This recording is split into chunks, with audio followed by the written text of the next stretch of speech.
concentrate on your decks while I pick cards. Which one?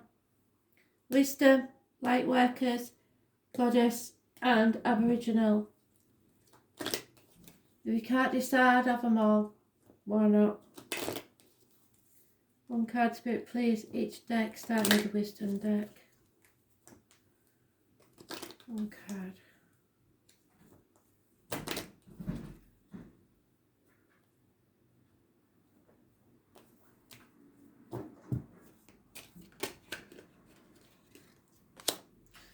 Justice, reversed.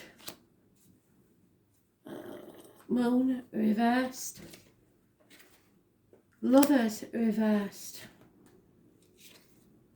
And the Fool. We've just had the Fool in Aquarius's read. So we'll start with the Wisdom deck. Injustice, things going wrong. Those born 1959 plus or minus 12, February to February, may be involved somewhere. It's those born on the 11th, living or past, date for your diary and address, massively important in a negative way. Injustice, if you're going to court, it probably won't go in your favour. To excuse the delivery man outside, nothing I can do about it.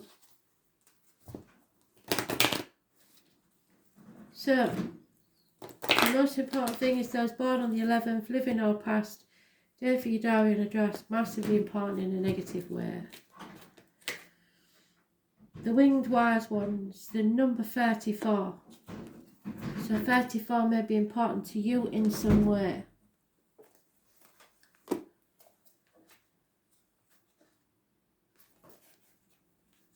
The Winged Wise Ones is always an ally. So you're lucky. So whatever this injustice is, the Winged Wise Ones represent the aid of all the angels. When you enter their realm, know that your sincerest prayers will be answered, according to the will of the divine. This also represents divine intervention and the potential for miracles to heal and transform as if by magic. So if you've suffered an injustice, the angels have done it for a reason and miracles are about to happen.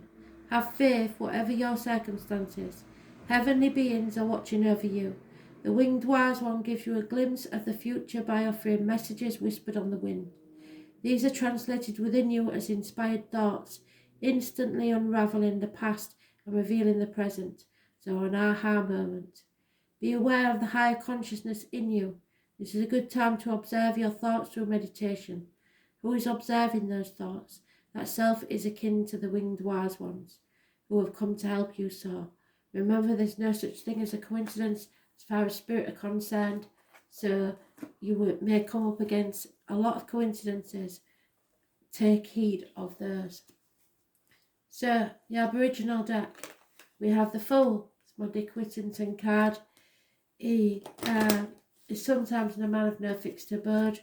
It's telling you to feel the fear, take the risk and do it anyway. This is my Dick Whittington card. He set off with nothing but the shirt on his back and his knotted handkerchief.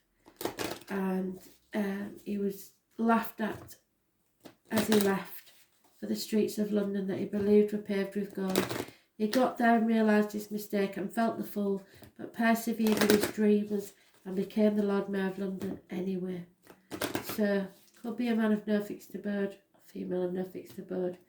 Those born 1970 plus or minus 12 may be involved somewhere. Yeah, magical dreaming. It's all about your dreams. So, spirit may be talking to you in your dreams. You need to listen. Feel the fear and do it anyway. Magical dreaming is your third eye chakra.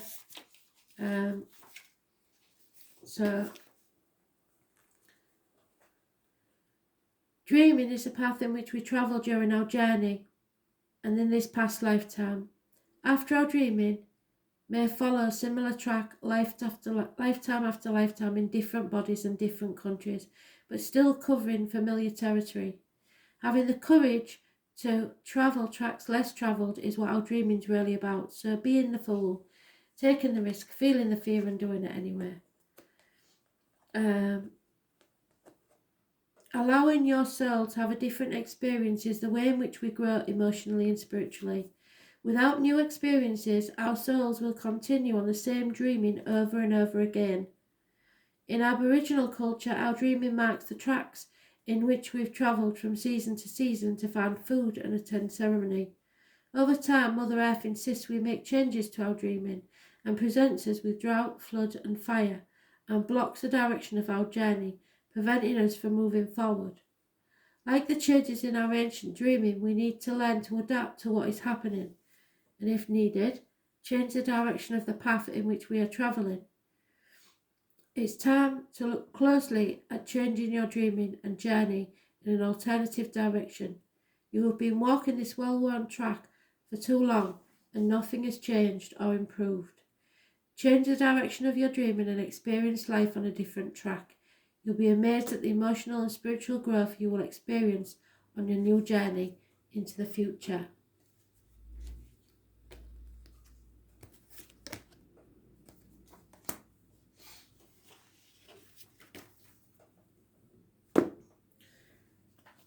Lightworkers, if you pick that one, you've got the moon. It's confusion. It's a path of blood and tears. There's 2 people born 1970 plus or minus 12 that may be involved, or a Scorpio. This one has a keyhole on it. So there may be something you need to unlock or discover. But there is confusion, and it may be because of the eclipse in Sagittarius yesterday.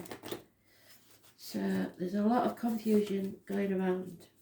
You're not clear on something. Those born on the 18th, living or past, state for your diary and address. Massively important in a negative way. Yeah, something is not right in your life. Something is not aligned with your best interests. Align your life.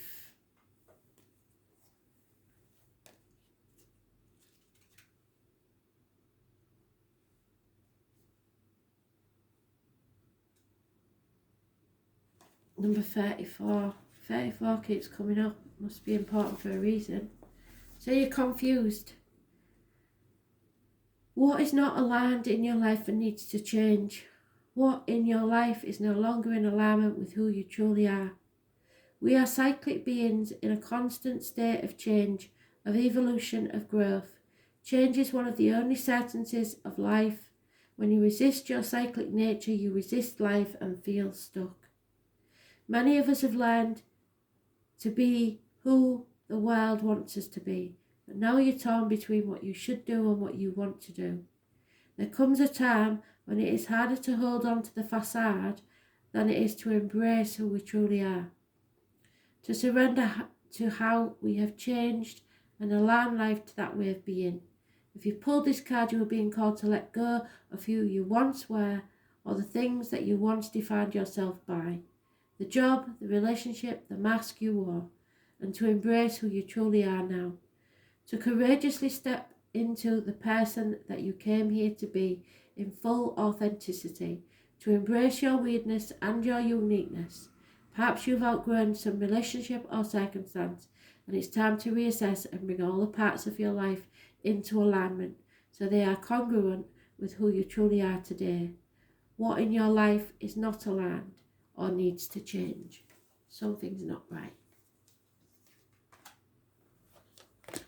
And finally, we have the Goddess deck. So we have separations. A bad choice made. It's Gemini energy. It rules injuries to the hands, arms, shoulders, communications, negative communications, and siblings. Those born on the 6th or the 24th, living or past, date for your diary and address, massively important in a negative way. Demeter, the mother. So Demeter is a major goddess there. So we're going to have to cut that down a little bit because there is so much I could tell you. As a major goddess, she's got a full chapter to herself. So we'll just go with the divinative meaning. In essence, she is Persephone, high priestess, if you like, in the Greek deck, her mother. Persephone got herself caught up with the devil. She didn't mean to, he kidnapped her, and a man was distraught. And her being a goddess, she made the world, put the world in winter until she got her daughter back, basically. So, can't find her there. Oh, never. I thought she was going to be 34 again. And when she got her back, short story, but it's not the long version, spring came again. So it's about rebirth. She is the mother goddess. I'll just read you the definitive meaning because there is so much here. This is fertility, growth and change. In the tarot deck, this would be the Empress. Change is often accompanied by loss, which is why we all tend to resist change and cling desperately to what we know. However, change is part of life and a natural cycle of things. To resist it is to stagnate. Demeter is the fertility goddess, and this card asks the question, what is trying to be born in you? It could be an actual child. It might be a new attitude or quality, a new direction, a change of job, or an actual physical birth. Demeter is a nurturer, a protector, and drawing this card means that you need to nurture and protect yourself, especially if you are facing changes in your life. If you draw this card when you are depressed, take heart, because this is a sign that the sorrow will pass, because that is the natural way of things. So, you're growing as a person, you're growing as a soul, but there is a separation that needs to occur, and it may be because of bad choices. Thanks for listening.